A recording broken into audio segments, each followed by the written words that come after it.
de vous retrouver. Je rappelle que vous êtes le directeur de la rédaction d'Actualité Juive et à la une cette semaine, les élections pour la présidence du CRIF.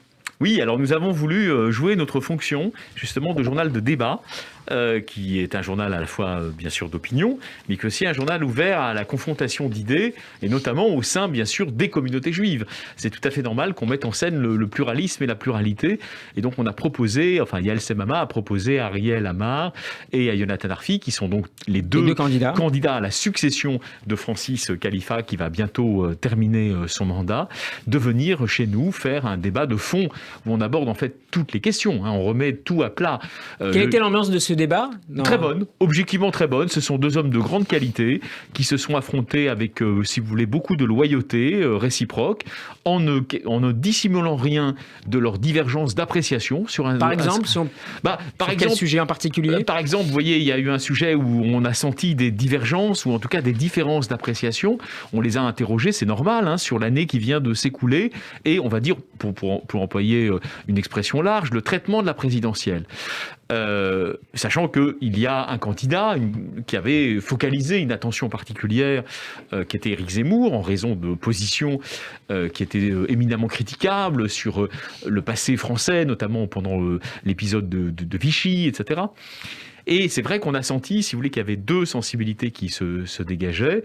Une sensibilité qui d'ailleurs ne recouvre aucunement une adhésion aux thèses d'Éric Zemmour. Mais en revanche, Ariel Amar insistait sur le caractère, selon lui, contre-productif d'une diabolisation officielle, tandis que Yonatan Arfi défendait plutôt, disons, l'approche qui a été celle d'un certain nombre d'institutions. Donc ça, c'est un des éléments du débat. Le débat ne porte pas que sur ce sujet-là, mais il recouvre, vous vous en doutez bien, des sensibilités différentes aussi à l'œuvre dans la communauté juive française. On sait bien que ça a été un moment de cristallisation importante de la tension, et il y avait des différences d'approche sur entre guillemets, le cas Zemmour. Alors, on parle de beaucoup d'autres choses. On parle de choses d'aujourd'hui, c'est-à-dire comment améliorer la représentativité de l'association, qui a un rôle évidemment très important à l'interface avec les pouvoirs publics.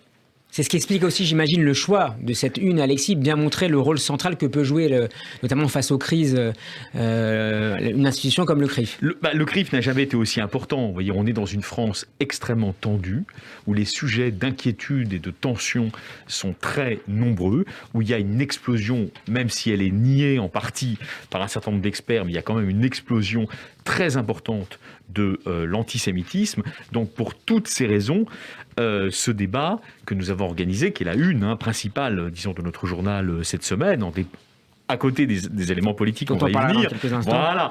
Mais c'est vrai que ce débat revêt un caractère très important, parce que c'était important pour nous de saluer la contribution du CRIF, sous la houlette d'ailleurs de Francis Khalifa, au fait que les pouvoirs publics aujourd'hui sont incontestablement très sensibles aux questions relatives au bien-être de la communauté. Tous les problèmes ne sont pas résolus, mais c'est vrai qu'il faut être équitable. Francis Khalifa et ses équipes ont fait un travail formidable. Maintenant, vous verrez dans le détail du débat qu'Ariel Amar et Yonatan Arfi n'ont pas non plus la même appréciation de ce qu'il faut faire pour que le CRIF soit plus représentatif de la diversité des institutions juives, mais aussi de la diversité des sensibilités au sein du judaïsme français.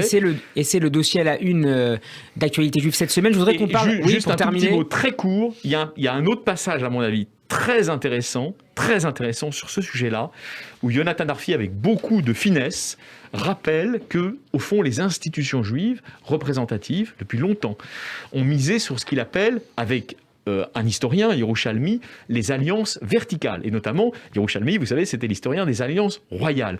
Il en reste quelque chose aujourd'hui, et pour le meilleur d'ailleurs, c'est-à-dire que nous, dans les institutions juives en général, nous comptons beaucoup sur la relation avec le personnel politique, la relation verticale avec le personnel politique. Il s'en est suivi ensuite une longue discussion, à mon avis passionnante, où l'un comme l'autre se rallient à l'idée qu'aujourd'hui, il faut que le monde juif se crée des alliances horizontale dans la société, horizontale. Pas seulement donc avec les représentants de l'État, mais avec d'autres acteurs sociaux. On a abordé des questions absolument fondamentales. Et puis comment rendre force et vigueur à la lutte contre l'antisémitisme, c'est en faisant aussi, là ils sont d'accord là-dessus, en faisant aussi une cause commune de tous les Français et pas seulement des Français juifs. Alexis, il nous reste environ une minute. Je voudrais mais c'était très intéressant ceci dit.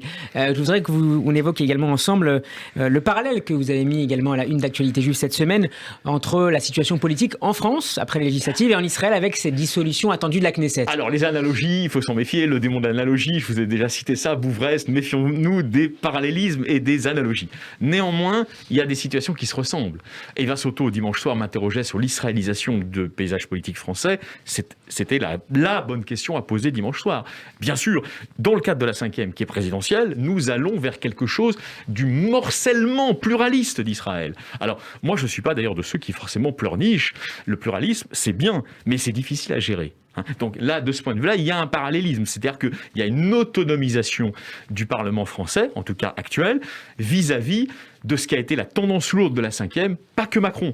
Depuis Sarkozy, vous avez eu une tendance lourde de la 5e à la surprésidentialisation du régime. C'est déjà à la base un régime présidentiel, mais comme on a eu une succession d'hyper-présidents, en réalité, on a eu une succession de gens qui voulaient concentrer la décision à l'Élysée. Et donc là, des parlements très faibles. Voilà. Et là, à l'évidence, il y a quelque chose de l'ordre de la Naftali-Bennetisation d'Emmanuel Macron. Je sais que vous allez aimer la formule, vous allez la reprendre.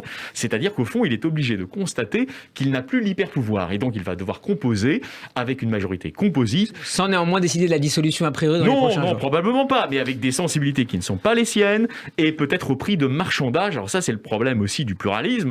C'est qu'on va sans doute vers un émiettement de la décision. Merci beaucoup Alexis Lacroix. Actualité juive à retrouver dans tous les bons kiosques et par abonnement sur le site actualitéjuive au singulier.com. Merci Alexis, à la semaine prochaine. Et je vous ai fait un teasing parce qu'Eva Soto vient de rentrer. Absolument. Donc, Vous révélez les secrets du studio.